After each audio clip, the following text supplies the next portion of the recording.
I believe we are all in some sort of battle. And each day we are seeking God's wisdom on just how to get past our current situation. I know I'm talking to somebody right now.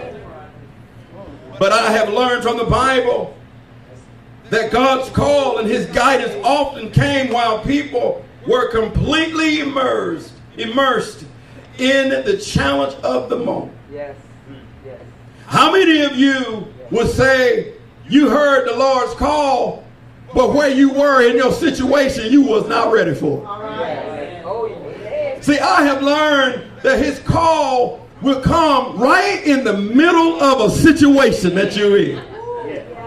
And so I came to talk to some of you that know what I'm talking about, because one such story that came to my mind was about Gideon.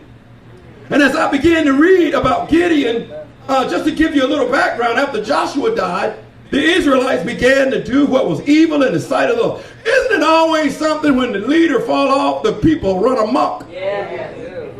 See, that makes you know right there that you're not supposed to live your life through your leader. Right. See, it shouldn't matter which direction I go. You should never follow me if I'm going in the wrong direction. That means you never had God in the first place, and you was living your life through the man of God. And when the man of God showed you that he was human, and then you fell right along with him because you trusted man and didn't trust God. And in one such case, the Lord handed them over to the Midianites, because you know God always told them, if you are stiff-necked, and if you worship other gods, I got something for you. The Bible declares that the Midianites, God called the Midianites to come in and attack them, and he handed them over to them. Listen, these brothers was like a horde of locusts. It wasn't like it was just five folk coming in. They said it was like a horde of locusts. I don't know if you've ever seen a horde of locusts before. How many of you ever watched YouTube videos and you've seen overseas where locusts come in? And I'm telling you, it was so many, they will block the sun. It will be so many swarming. So I can imagine in my mind, see, I got to set this up for you, because you got to see that you just like Gideon. See, Gideon was put in a precarious place, and Gideon, he was running because the Midianites had attacked the people and taken everything. And when the Israelites cried out, God sent them a prophet to remind them of how he brought them out and warned them not to worship the gods of the Amorites. But guess what? They didn't listen. Is that God? Is the Lord calling? The Lord called thee. Okay, the Bible said, y'all was singing it one day, said Jesus on the main line. And tell them what you want. Gideon was trying to hide some grain. I'm going to tell you, because I got to go back and bring you up. Gideon was trying to hide some grain on the wine press from the Midianites, where the angel of the Lord appeared to him. But listen, you don't supposed to thresh grain on the wine press. See, a wine press is in a pit area. You're supposed to thresh grain and wheat on a hilltop. So that what you do is, once you thresh it, you throw it in the air, and the wind will blow the chaff away. See, the chaff was the lightweight stuff. Chaff has no root. Chaff has no grounding. Chaff is lightweight. Chaff will always be blown away by the wind. Come on, somebody. But the wheat, the fruit, would fall back down to the ground, because the fruit was weight. Oh, come on, somebody. The fruit felt the wind, but the fruit didn't move by the wind. Come on, somebody. The chaff had no grounding, so the chaff was just blown away. But as the fruit, you must be willing to be disrupted without being dislocated. So that's when you know that you are fruit. So he was supposed to be on the hilltop, but he wanted to hide from the Midianites. So he took his wheat down to the wine press so that he can hide in fear. Come on, somebody. Somebody in here right now, you don't want to be seen up on the mountain, because you know the devil's got your number. So you're down in the pit trying to hide. Well, maybe if they don't see me, maybe if I don't do much, maybe if I don't say much, then the Lord won't pick me out. I'm trying to tell you, that's what Gideon was. I hope I'm helping somebody. So look at this.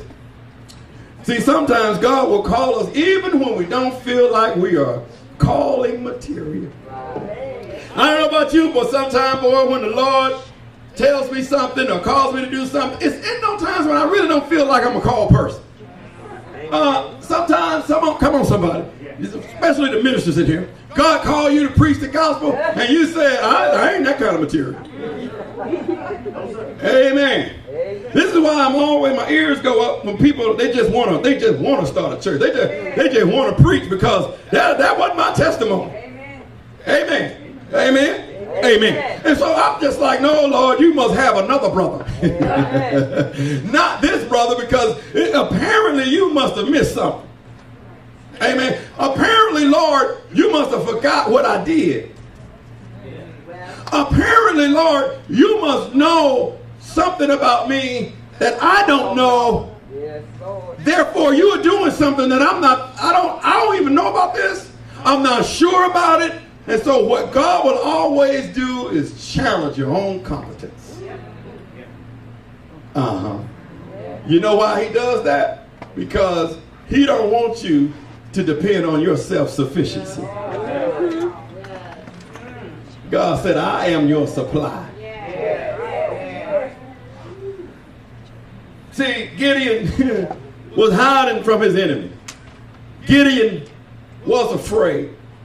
But God came to Gideon and said, hello, mighty man of valor. The Lord is with you.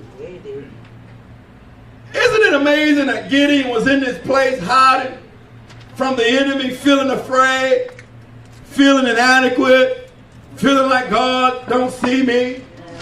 Everybody else getting promoted.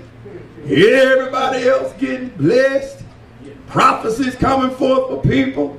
Oh, the Lord is doing some wonderful things for everybody except me. So I'm going to hide in this pit. But how many of you know God see you on the mountain and he sees you in your valley? He came to the man and he called him a mighty man of valor when he didn't feel like he was victorious. How many of you know that God will call you out from where you are? Because he wants to change your mentality of thinking about you in your situation to make your situation overcome you. But God is saying, I want my word to overcome your situation so that you can get out. Come on, somebody. So he came to him and said, the Lord is with you, Gideon. So even in the pit where you all by yourself, God said he's with you. And he called you out of your name. He called him a mighty man. Even though he felt tiny. He was hiding, threshing wheat looking. I know them enemies. Did y'all hear that? I know those enemies are out there. Y'all look and say, I ain't here, Pastor. Y'all got to get in my story. And so Gideon is looking. He's hiding. He's afraid. God cannot use me. I know what God said to Abraham. I know what he said to Isaac and Jacob.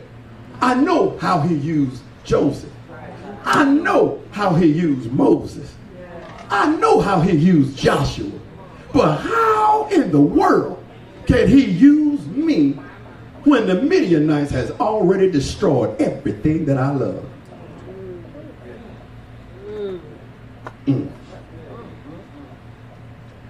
I'm just talking about Gideon.